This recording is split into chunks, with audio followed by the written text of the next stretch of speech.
Hey, what's up? Yeah, I remember I was on last time. What's up, Camelot? Hey, What's up? I remember you from.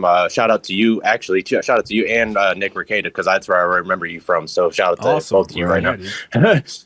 But I remember I called last time before, and I was talking about like different movies and what they mean and all that stuff. But before I just want to talk about one movie, and I'll only take a few minutes if that's cool. Yeah. Yeah, sure. Okay. But first, I'll ask you a couple questions just because I just want to know if it'll make more sense, if I ask you them first and then I go over it. So, first, do you know the movie from 1993 called Airborne? Was that the I don't know. rollerblading movie?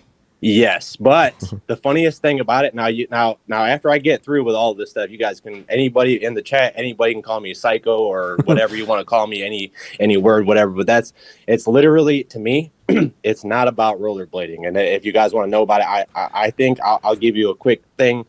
To me, it's about Freemasons, Jews, and Nazis. And it's kind of weird. Walk and us I through understand, but it'll make sense when I start talking Dude, about it. it's been So like if you'd 20 to know minutes since about I've seen then that let me know. movie, so I'm kind of interested in how you break this down here. And there's and Seth Green and Jack Black are in this. I used to love that movie. I'm not even Yes, kidding. It I was know. It's awesome. one of and my this is favorite real. movies And real as quick well. before you break it down, this episode is coming full circle because Jack Black's mom, I believe, worked at NASA. What? Yeah, I'm pretty Whoa. sure. Jack, I got to look that up really quick. Holy shit. Bro, but yeah. I'm telling you right now, guys, this movie is so deep, like you don't even understand. And if you think about it, dude, because it's the most simplest movie to put stuff that's so deep that nobody would even pay attention to it. This is why I'm telling you guys about All it right. right Well, now. the floor is yours. Walk us through this. So, okay, so I'll ask you the questions real quick, and then we'll go over it. So first, do you know about like the numerology stuff? Do you know anything about that at all, a bit, or no? yeah. Okay, so yeah, specifically this movie for some reason there's so many 33s in it, it's ridiculous. Oh, Okay, okay. Okay. Interesting. That's one thing. The next question is, do you know anything about like the color symbology? Do you know anything about that? I don't think I do. Some things. I don't know if we're talking about the same thing though. Why don't you walk us through it? Okay, so this is where I'm going to get, and it could be none of this could be true or all of it could be true, but I'm just basing what I've watched this movie like a million times, and the more and more I watch it, the more and more it's like it's so weird because it's so simple yet it's so deep. Okay, so basically, so let's see. Okay, we'll start at the beginning. So Shane McDermott is Mitchell Guzan, the main character, correct? He's the main one. Okay, so basically, starting off with the 33 thing. So obviously, in his name in real life, his last name is McDermott, the MC. You obviously get the 33 from that. Okay, that's one. That's just step one. The next thing is the opening scene is him wearing a orange sweatshirt, okay, and he wears this only at the beginning of the movie and at the end of the movie. Okay, he's wearing an orange sweatshirt and blue cutoff, basically jean shorts, okay, that are basically almost like a bluish color, and that's kind of that'll play a role in a little bit, and you'll understand. But the meaning of like the orange and the kind of orangish yellow that he wears with the blue, that'll make sense soon. But so basically, I'll just give a quick summary of the movie, and then I'll go over the details because I think that'll be better. So basically, it's just a movie from basically a dude goes from California to Ohio. His parents, because his parents go on vacation to Australia for 6 months, they say, blah, blah, blah. Yeah, we're leaving. You can't come with us. You got to go to your cousin's house, which is Seth Green's house, obviously, in Ohio for basically 6 months. So he basically goes there for 6 months. Goes to the high school, and basically the whole time he's there, he's basically getting hazed as if he was becoming part of a initiated in like a hazing thing that you would do in like a college. Yeah, the LA surfer guy goes to Cleveland, and everybody's like Hollywood, that type of shit. Right. Yeah, basically. Right. And so the person that's anti to him is Jack in the movie, which is this girl's brother that he ends up, liking, and she likes him and all this stuff. But so Jack is just I don't want to get into that for a second, but basically his colors are white and blue in the movie, and this will make sense later. So Jack's color is white and blue, and Mitchell's colors are orange and yellowish, kind of orange, and a blue color.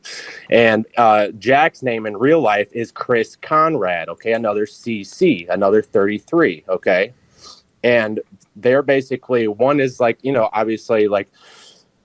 they're both kind of anti to each other, if that makes sense. I forgot what the correct word is, but they're basically, the whatever they're called. They set those situations up in the movie where you have like an anti person, the main character, a protagonist and antagonist. Yeah. Right. Yeah. There you go. Gotcha. And so, so he goes to the school for 6 months. He gets hazed basically for the whole time he's there. The girl comes out of nowhere, starts talking to him at a hockey game, and he doesn't even know. She just like a random girl starts talking to him, kind of like.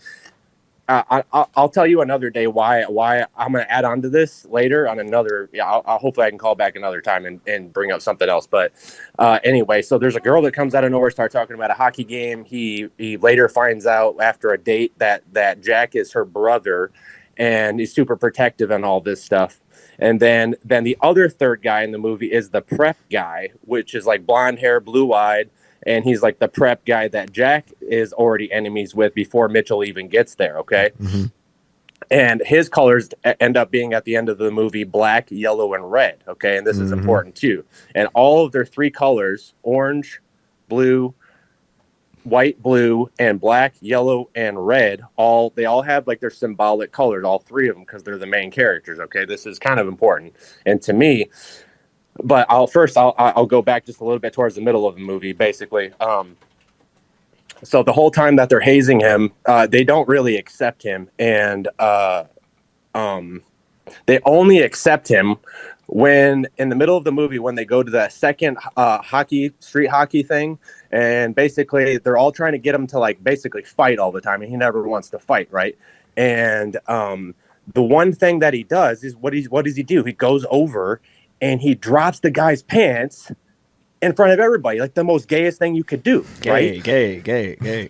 Yeah. And then, so what happens later? Then they come over to his house, right before the end of the movie, and they're like, dude, I'm so sorry. We just figured you all wrong. And guess who's the person that said that? Jack Black. We just figured you all wrong, bro. Oh, we're so sorry. Would you like to like race with us against the prep so we can like beat them, right? And this is important right here too as well. When Seth Green comes out of nowhere and they're talking about, and he's like, "Hey, where's the race?" And the guy says, "The devil's." Oh, he waits 3 seconds, specifically 3 seconds, and he says, "The devil's backbone." Okay. Yep. And if you pause it right after he says the devil's backbone, it's 1 hour, 10 minutes, and 33 seconds. Okay. And if you pause it right then, Seth Green in the background has his mouth wide open with his red hair on both sides. It's kind of like, it's like portraying something like they're trying to send you a message. The ginger like kid of evil, the devil's yeah. backbone. And what does the spine have, right? They're talking about the devil's 33. backbone. The spine has 33 vertebrae. Yeah. Okay. This is nonstop, dude. It's like the 33s just keep going and keep going and keep going. Were you watching this one day and this all just dawned on you? Like, how did this happen? It's like this. I've always had this thing where I don't want to. I'm not trying to hype myself up because I don't want any credit. I don't want no subscribers. I don't want nothing. I just know stuff. There's certain movies that I watch, and it's not every single movie that has like there's special divine message in it, but there's some reason there's certain movies that I'm just like, wait, there's got to be something about this movie why they're doing these certain things like at these certain times and saying these certain things with these certain, it's like all coding, right? Yep. It's like when Cash said it took 33 hours to catch Tyler Robinson. And what did Pam Bondi say the other day? 33,000 Epstein files. That's right. Yeah, you can't escape it.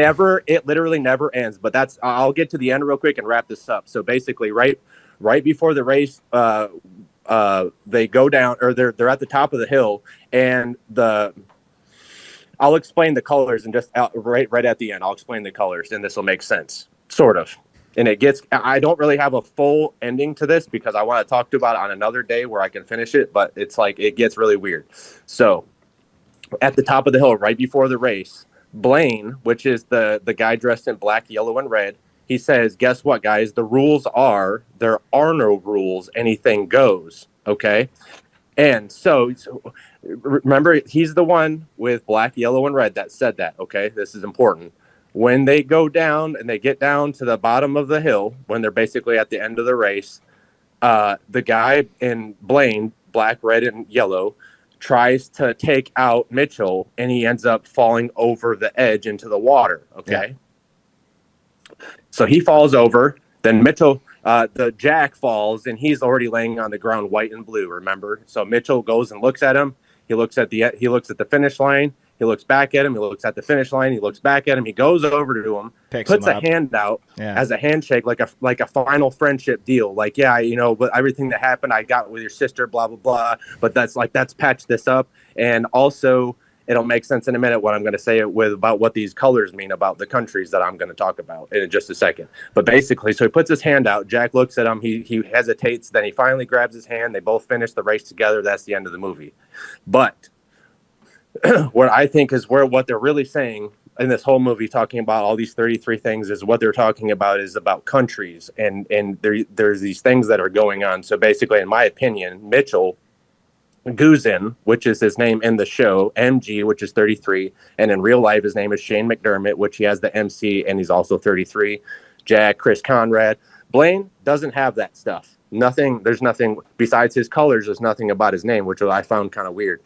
But so basically, I think that Blaine, black, yellow, and red represents Germany, Nazis. Okay, Shane or Mitchell. The orange and yellow and blue represents Freemasonry, but it's specifically the Orange Order in Scotland. It's a specific branch of Freemasonry, and Jack represents Israel. Okay, white and blue, and the reason why his name is Jack is because it's kind of like the card game. You have the king, queens, and Jack, and white and blue is nobility. He's basically representing like that protector guy.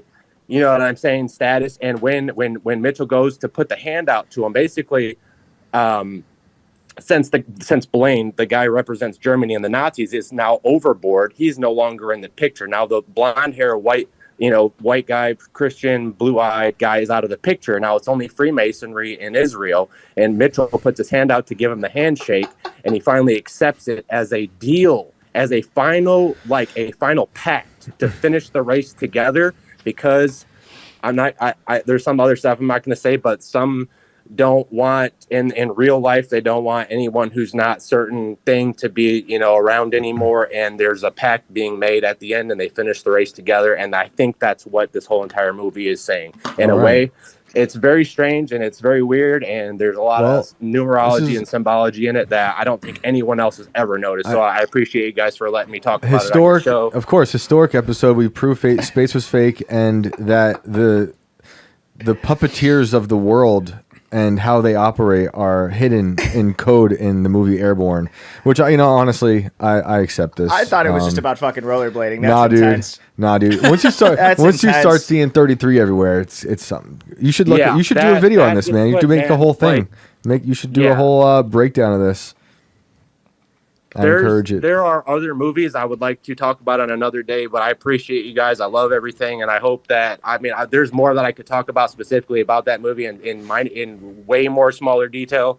But it's not. It's that I talked about all the important parts, and it is what it is. But there are movies like that just somehow click in my mind I'll just be like, there's got to be something that this is actually talking about. Honestly, dude. Real quick. Just I also looked up.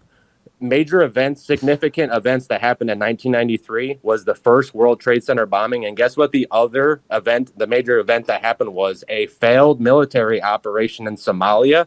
And guess what? The colors of Somalia flag are white and blue. There you go. Well, call us back and make a video about it. I completely forgot about this movie. I'm not lying to you. I think I'm going to go home and fucking watch it now. So thank you for that trip down memory lane. That was intense. To the universe. All right, man. Thanks for that. I appreciate you guys. Thank you very much, guys. Thanks, man. Have a good night.